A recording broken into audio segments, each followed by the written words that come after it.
Hello everyone, welcome to another unboxing from Always Play Blue. Today we're going to take a look at the Red Cathedral, a game designed by Sheila Santos and Israel Sendaro and published by Devere Games.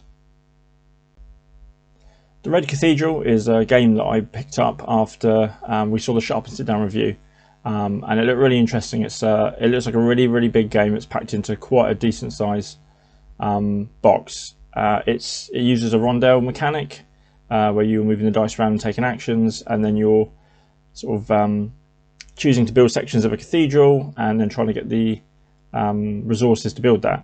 So we're taking a look inside. Like I say, this is not the biggest box in the world, but it seems to contain a hell of a lot of game. So we've got some... I really like Devere. I've got a couple of the games now, and that one on the front there, Paris, La Cité de Lumière, is one of our favourite two-player ones. It's a really gorgeous looking game. We'll now look at the manuals. So we'll go through all the languages and pray that there's an English one in here. There we are. So there's the English language manual.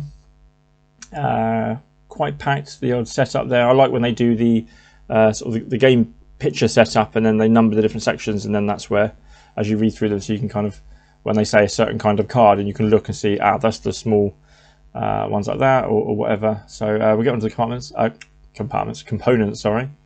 So we have the small cards. These make up the cathedral in three sections. So you have the top of the towers, sort of the main building sections, and then you've got the doors. There's some other cards in as well. We've got some for the solo mode. These are the different.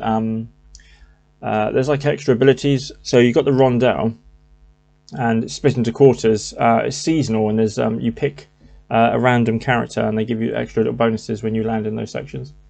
And then these are the different cathedral layouts that you can do. It looks like they've got player counts across the top. And then these, so this is what I was on about. So yeah, there's 3 for each season, and you randomise them, which is nice.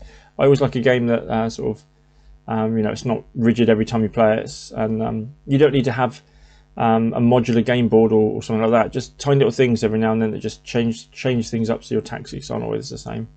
But here's the tops of the cathedrals, the sort of like tower roof sections, and you can see there's the requirements, the resource requirements, and the points you'll get for it once you've completed construction. And then we've got the sort of the basic section of the building.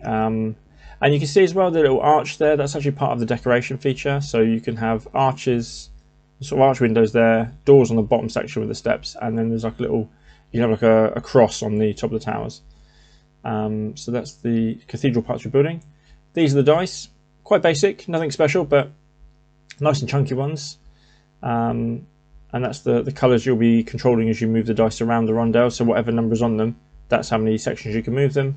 And then once you're done, you re-roll. So it's not locked into that same number. And then these are some of the resources. There's the 2 different gemstones. Some of the cathedral sections need that, and also if you want to build the decorations, you need those sort of more elite resources. Got a bunch of baggies there, and then we're on to the wooden components. So we've got the these are the sort of banners in the 4-player colours. You've got yellow, green, blue, and red, and these are your scoring tokens that move along the outside of the board. The banners are used when you kind of want to claim your stake your claim on the piece of the cathedral you're going to buy. That's the sort of brick pieces, the wooden pieces. I've always loved little wooden components rather than the shapes of the thing they are. It's just a really nice touch. I suppose just having like coloured cubes, and I always like let's get rid of the old gel packet there, and then we've got some stone there. It just the colour already identifies what it is, I know, but then you've got the kind of shape of it. It's just a nice extra bit there. We've got some tokens, and then we've got the player boards as well there. So they've got the decorations here and the coins, and then these square things are they're the rewards that go on the. You randomise these as well, and they go on the cathedral section. So when you claim a section, you get to take that reward and place it on your player board, and then that gives you an extra bonus action depending on the colour dice you're using, which you can see around the outside. You've got the red, blue and yellow on the left, and then the green and 2 spaces for white. It's a really nice layout player board. You've got the locations to put your banners at the bottom, and then it kind of tells you the 3 different actions you can do there, A, B and C, which is a nice touch. So it's always in front of you. And then we've got let's look at the size of the box. It's tiny. And then this is the main board. This is the seasonal sort of rondel. And those seasonal cards I told you about go in the outside corners there, and then the dice get rolled around the outside, and you've got bonus tokens that go in the middle in those circles. But yeah, a lot of game in a small box, and it's a great one. I suggest you check it out. As always, if you enjoyed this video, please like and subscribe. And if you'd like to see more content, head over to Instagram @alwaysplayblue, or check out the website alwaysplayblue.com. Thank you.